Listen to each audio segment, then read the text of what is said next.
1776 में आज़ाद होने वाला मुल्क जो आज दुनिया की सबसे बड़ी इकॉनमी है, इसके फ्लैग के कितने वर्जन्स हैं और फ्लैग में मौजूद सितारे किस चीज़ को रिप्रेजेंट करते हैं, इसे सेंटर ऑफ इंटरटेनमेंट क्यों कहा जाता है, इतना बड़ा मुल्क होने के बावजूद इसकी कोई ऑफिशियल लैंग्वेज नहीं। दोस्तों, आज की वीडियो में हम यूनाइटेड स्टेट्स ऑफ अमेरिका के बारे में कुछ दिलचस्प मालूमात से आगाह करेंगे। This is Bilal Ashraf and you are watching Pin Drop thoughts.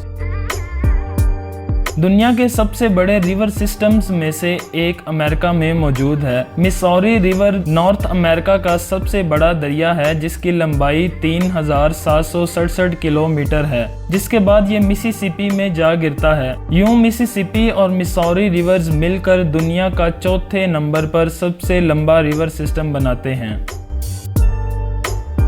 1871 से लेकर अब तक United states of America largest economy रखने वाला मुल्क है। यूएस की इकॉनमी इतनी ज़्यादा है कि ये ग्लोबल इकॉनमी के तकरीबन चौथा हिस्सा है। इसकी सबसे बड़ी वजूहात technological innovations, high consumer spending, high average incomes और सबसे बढ़कर मॉडरेट अनएम्प्लॉयमेंट रेट है। यूनाइटेड स्टेट्स के बनने से लेकर अब तक यूएस फ्लैग के 27 वर्जन्स आ चुके हैं। हर नया फ्लैग नए स्टेट के इजाफे को रिप्रेजेंट करता है। मौजूदा अमेरिकन फ्लैग में 50 सितारे हैं जो कि यूनाइटेड स्टेट्स में मौजूद 50 स्टेट्स को रिप्रेजेंट करते हैं। दुनिया के चंद मायानाज म्यूजिकल आर्टिस्ट का ताल्लुक भी यूएसए से है। दोस्तों, अमेरिका सिर्फ एक बड़ा मुल्क ही नहीं बल्कि इसने अपनी म्यूजिकल इंडस्ट्री से तमाम दुनिया में एक बहुत बढ़िया इंप्रेशन दिया है। इन म्यूजिकल आर्टिस्ट की फहरिस्त काफ़ी लंबी है, जिनमें Frank Sinatra, Elvis Presley, Madonna, Michael Jackson, Jimi Hendrix काबिले जिक्र हैं। बहुत सारी रोमांटिक और एक्शन मूवीज जिनसे हम लुत्फ अंदोज होते हैं वो अमेरिका के अंदर ही प्रोड्यूस होती हैं। हॉलीवुड को सेंटर ऑफ इंटरटेनमेंट भी कहा जाता है और कुछ लोग इसे दुनिया की सबसे मशहूर जगहों में से एक कहते हैं। यही वजह है कि दुनिया भर से टूरिस्ट यहाँ खिंचे चले आते हैं।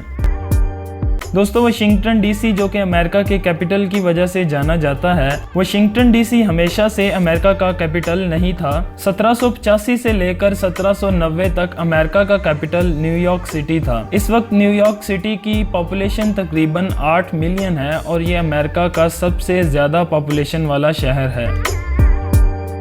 अमेरिका के शहर लॉस वेगस को the gambling capital of the world भी कहा जाता है। लॉस वेगस निवाडा स्टेट का सबसे ज़्यादा आबादी वाला शहर है और ये नाइट लाइफ, गैम्बलिंग, शॉपिंग और फाइन डाइनिंग की वजह से मशहूर है। यहाँ पर मौजूद कैसीनो होटल्स की वजह से इसे entertainment capital of the world का टाइटल भी दिया गया है।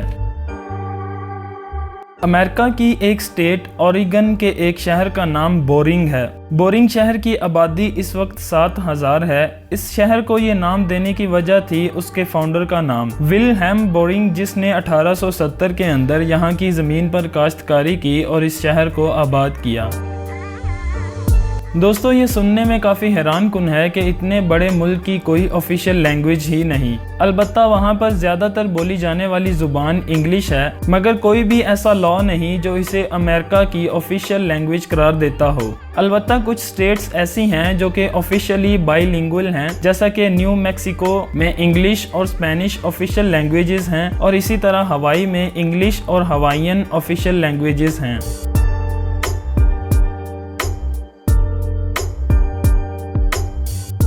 द स्टैचू ऑफ लिबर्टी, जिसको लिबर्टी इनलाइटनिंग द वर्ल्ड भी कहा जाता है, असल में ये एक गिफ्ट था फ्रांस की तरफ से।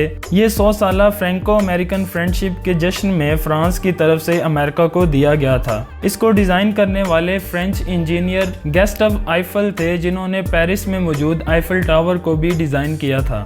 स्टैचू ऑफ लिबर्टी न्यूयॉर्क शहर के अंदर लिबर्टी आइलैंड में मौजूद है और ये सिंबल माना जाता है फ्रीडम और लिबर्टी का।